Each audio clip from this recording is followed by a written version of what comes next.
Bonjour et bienvenue à votre émission L'art de l'organisation. Aujourd'hui, on parle de comment organiser le véhicule quand on travaille sur la route.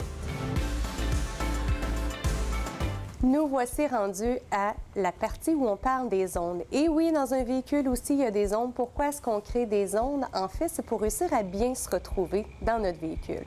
On aura d'abord une zone que j'appelle la zone entreprise, où on garde toutes les choses qui concernent notre entreprise. On a également une zone sécurité, tout ce qui va être pour notre propre sécurité quand on se promène dans un véhicule. Il y aura également la zone collation, parce que oui, notre corps a besoin de collation pour s'énergiser et pouvoir bien travailler tout au long de la journée. Et finalement, il y a la zone que j'appelle la zone des hauts cas. Au cas, on verra tout à l'heure tout ce qui va à l'intérieur de ça. Commençons donc par la première zone, la zone entreprise. Qu'est-ce qu'on retrouve dans cette zone-là?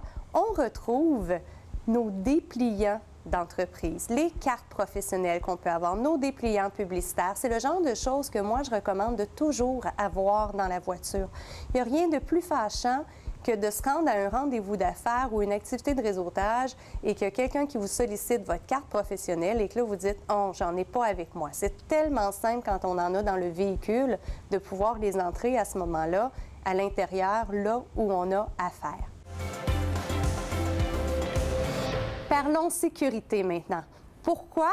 Tout simplement parce qu'on sait qu'on passe beaucoup de temps dans la voiture et un pépin mécanique peut survenir n'importe quand. On veut être prêt pour ça. Je vous recommande d'abord d'avoir une couverture en laine avec vous et une couverture en vraie laine et non pas une imitation parce que si on reste pris en panne l'hiver, on va apprécier avoir cette couverture de laine-là avec nous pour nous garder au chaud. Je recommande aussi d'avoir avec soi une trousse de secours qui peut servir pour faire des petites réparations mineures que l'on pourrait avoir à faire. Il est préférable de garder la lampe de poche et les piles séparées. Pourquoi? Parce que les piles peuvent couler à l'intérieur de la lampe de poche et au moment où on va vouloir l'utiliser, ça sera plus possible de le faire parce que les piles ne seront plus bonnes. Et aussi parce que la lampe de poche est utilisée tellement peu souvent qu'on ne veut pas que par mégarde, le bouton s'allume et que là, à ce moment-là, les piles soient à plat au moment où on en a besoin. Au niveau de notre sécurité aussi, on veut avoir une trousse de secours. Une trousse de secours que l'on se fait maison, comme celle que je présente ici, ou encore, ça peut être la trousse qui est fournie par le concessionnaire avec la voiture, si toutefois il y en avait une, selon le type de voiture que l'on a utilisée. Parlons collation maintenant.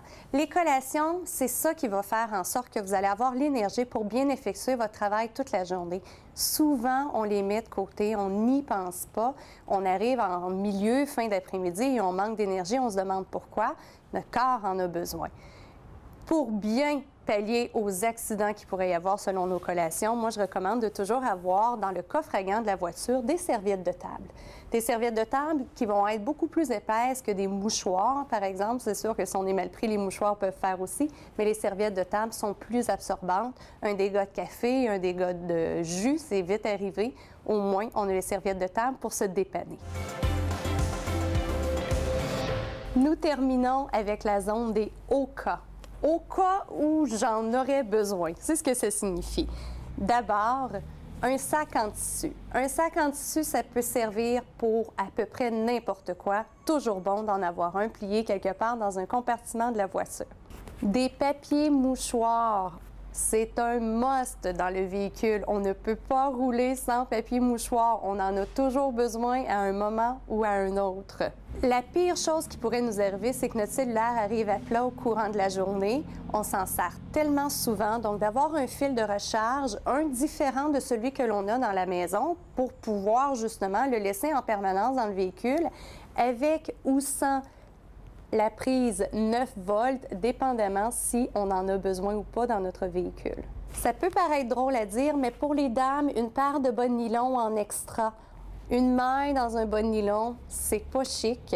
On les prend de couleur chair, ça sert autant pour l'hiver que l'été. On les laisse en permanence dans notre véhicule. Il nous arrive une anicroche, ils sont là, à notre escousse.